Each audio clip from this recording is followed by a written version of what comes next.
Hey everyone, welcome back and happy Friday. Unless you're Happy Eddie and Dr. Wendy Osefo right now with 33 counts against them because that shit was insane. But I don't know if you guys saw our Hot Messy Topics live. If you didn't, go back and be a part of the replay crew because that was a good one. But in the meantime, we have something that Jason and I really agreed together that we're not going to talk about any more of like the Scheana shit, especially on the Real Housewives or on Hot Messy Topics. Like my head is still on the Real Housewives, but like that doesn't mean that I can't do it on a pre-record. And that's what this is. So smash the like button, get subscribed, show some love, and let's just break this down. Here we go.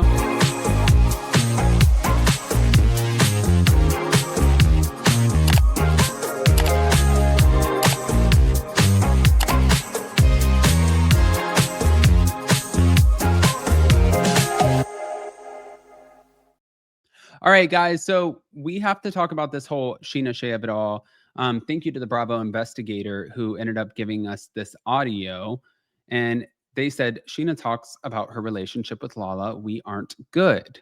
Let's break it down. You're able or even want to speak on that, because it seemed like she said like Scheana is Sheening, and then revealed this conversation that you guys had where you cussed at her or she cussed at you. Is there more clarification for that? Are you guys good? No, we're not. I'll just say this. I cannot imagine, I know where the sushi restaurant is that she goes to, and how quickly she called me after leaving school. I cannot imagine that she was at the sushi restaurant and parked in time to call me.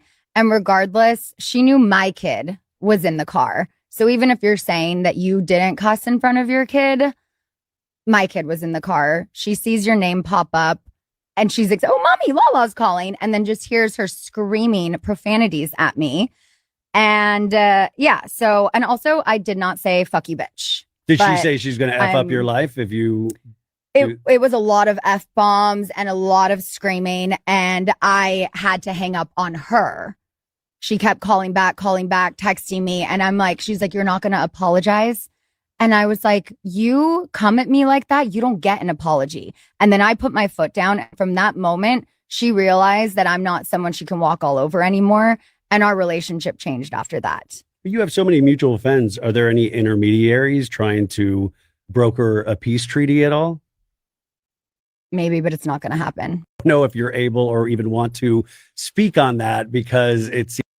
Okay, when she's saying that pretty much Lala's count of this is in question, I always say this, and I truly stand by it, and I believe it. I think that there are three sides to every story. I think that there's the Lala side, I think that there's Scheana's side, and there's probably the truth somewhere in between. Like Scheana guessing that, oh, well, I know where she goes to sushi, and I don't think that she could have been there in time. Maybe that's true, maybe it's not. I don't know. But then also the intermediaries and wondering if things could be like, if peace can be brokered in this moment, and being like, she knows that I'm not going to be walked all over at this point. Okay, so this is clearly going to be at the detriment of your kids, because now your kids are not going to be able to hang out.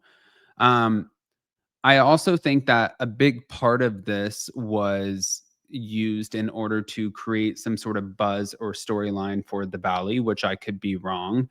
And then oh, well, you're not going to walk all over me. It's like, why did you let people walk all over you for the last 11 seasons? Now all of a sudden you decide to find your voice? Like, when did that happen? Because when you start presenting yourself as somebody who is a doormat, people are going to treat you like a doormat. And now all of a sudden we have a voice, and we're pissed, and we're fighting back.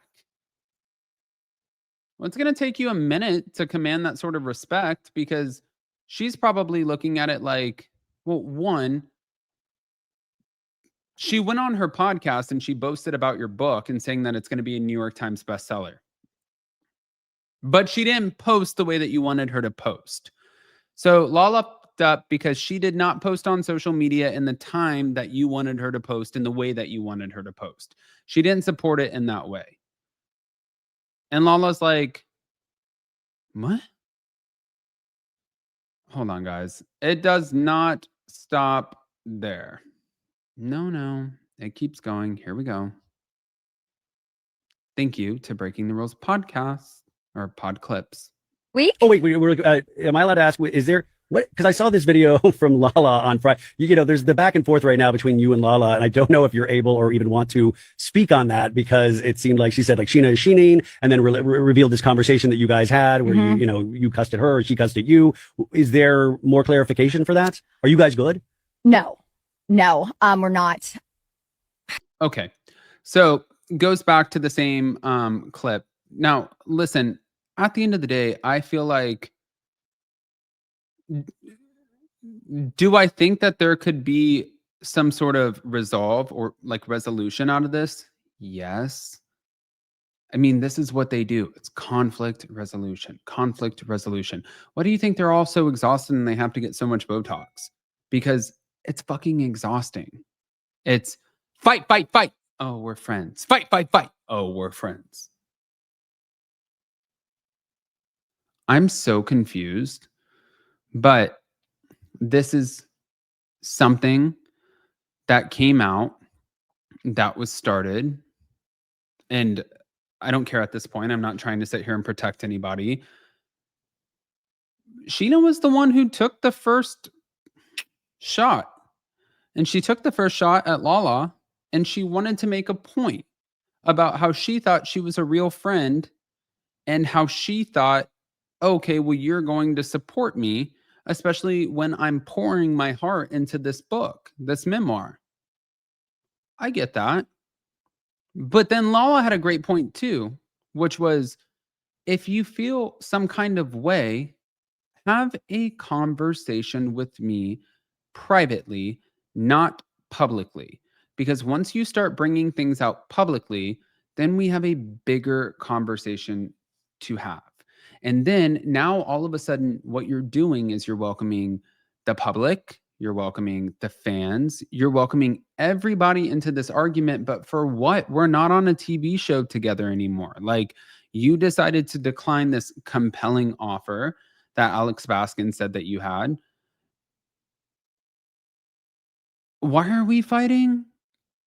And I think that Lala's point is like, I'm not going to fight with people if I'm not paid to do it, because Lala is two different people. On the show, she's activated, but when she's off the show, she's very calm, very demure, very chill. It's not the same person. She gets activated for the show. I want to hear what you guys think. Guys, pop off, smash the like button. If you're not subscribed, get subscribed. Don't forget to hit that notification bell, and we'll see you soon. Love you guys. Bye.